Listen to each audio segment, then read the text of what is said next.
Good afternoon. I'm Thomas Colito. And I'm Diliana Cormack. Here are your headlines at 4 o'clock. Plastic recycling banks scrapped across the city. So what should we do with all of our bottles? Southampton is the second worst area in the UK.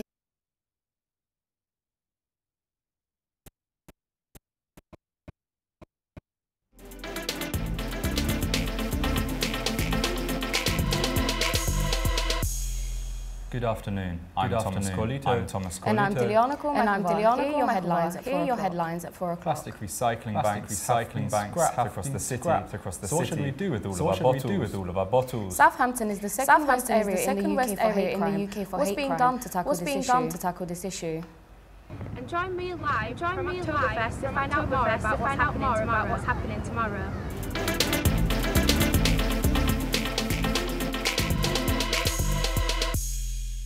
There are fears that more rubbish could end up in a landfill after the city council scrapped its recycling units only installed earlier this year recycling rates. The council says the company uses the city plastic waste is no longer available. Samia Morari reports. This is the space where Southampton's plastic recycling bins used to stand. Just days after they were removed, the city's wheelie bins are overflowing. The city council removed the company they used to no longer dispose of plastic. But the people of Southampton think more waste will go to landfills or the streets. Well, I reckon it will probably cause more flighting things. People haven't got a central location, they're just going to dump it on the street. If bins are getting full up anyway, they shouldn't be then making you put more rubbish in your own bins. It's not going to be a bad idea. Yeah. People need to have bins or they're going to litter. Fundamentally, that's it. I'm standing in the empty space where a plastic recycling bank used to be, forcing residents to deal with overflowing bins. So, what does Southampton City intend to do about this issue? The council says to use the most efficient and environmentally friendly methods of disposing plastic, and is reminding residents any type of plastic can go into a general recycling bin. This has been Sam Marrows for Solent News. Thank you. The 5-day strike imposed by RNT Union continues to cause problems for Southampton as around half of the normal services have been cancelled. Two-thirds of their normal weekend trains will run throughout. A spokesperson said that RNT targeting hard work, families trying to enjoy half-term holidays and with its latest strike dates. Debenhams may be closing up to 50 stores following a reported £50 million last quarter. It's not yet known if the Southampton branch will be affected. However, as we look forward to welcoming a new shopping centre to Southampton's historic Bargate Quarter, Coffee Shop, Coffee Lab has snapped up the development's first available space. Southampton is the UK's second worst city for hate crime. Councillor fear Brexit could make the problem worse. Cameron Richards reports. Hate crime is prominent all over the UK, and in recent times Southampton has become the second worst city behind Liverpool for hate crime reports. In the last year, figures have risen by nearly a third, an alarming statistic. Now there are more ways of reporting these crimes, and no longer do you have to report the offence to the police. Now you can do it through the organisations such as your local Citizens Advice Bureau. We approached Councillor David Shields on how Southampton Council view these rising number of reports and how they intend to solve this problem. Well, I think our first start point is to recognise that there's a lot of it about, too much, and the figures in Southampton are high, but that I think reflects the high amount of recording of hate crime. We've done quite a lot these last few years to encourage people to speak out about hate crime in all sorts as it manifests itself. One particular group of people who have been targeted in recent times is the Muslim community. We visited the Community Mosque Trust and Zahir Ahmed agreed to speak to us regarding the advice given to people who have been affected.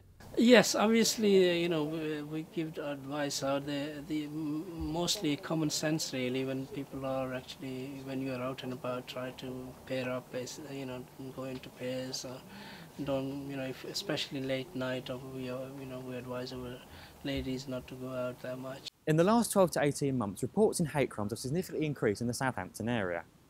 This is due to a variety of different ways of reporting these crimes. Places such as the Central Library, Citizens Advice Bureau are all very popular in reporting these crimes. This is Cameron Richards, Solent News. Southampton Airport directors have revealed a master plan to extend its runway and increase passenger numbers.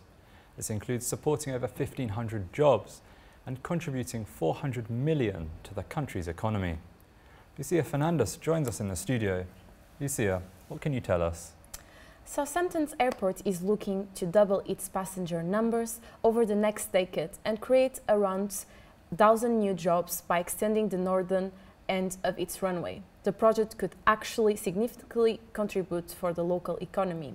However, this has created some controversy between residents, mainly those that are living under the flight path. So, how will this benefit the city? Well, the airport claims that the expansion would not only create new job opportunities, but passenger numbers would climb to over 2.5 million a year. The upgrade could inject an extra of 15 million into the local economy. We're talking about an investment of 5 million, which would enable passengers to travel to places such as Greece, southern Italy and Scandinavia. So, how about the negative impacts? For starters, the Twyford Parish Council has sympathized with local concerns over the possible increase of air pollution and noise around the village.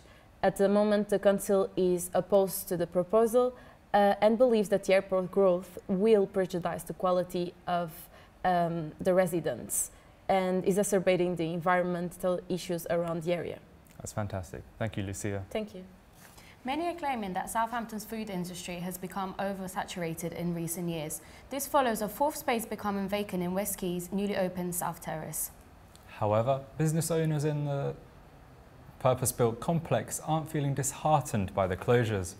Brittany Robbins has more.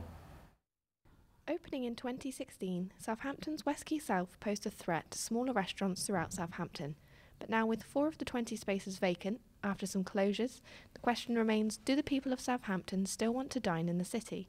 Restaurants Cow and Cup have closed down within the complex, as well as the premises ready for a Jamie's Italian not even opening. Despite the closures, Tom Bell, the manager of Byron, a restaurant within West Quay South, is positive and tells us how business has continued to boom. If anything, I've been here 2 months now and it's been better than ever. We haven't had a problem with sales at all. If anything, I think with the 2 units closing, the same amount of people have been coming over, but there's less restaurants to choose from. So therefore more people have been coming to us, ZZ's and Cabana. So it's actually been really, really good, very positive. Asking West Quay what they thought about the effect of the vacancies, they told us that, as in other centres, the food and beverage space often sees a high level of rotation, and this provides great opportunities for new and upcoming brands to take space. It seems that while there is a lot of competition within the restaurant market in the city, West Quay South's casual dining experience is continuing to thrive. Brittany Robbins, Solent News. That's all from us for today. You can find all our stories and more online. Head to solentjournalism.co.uk. Have a great evening. Thank you.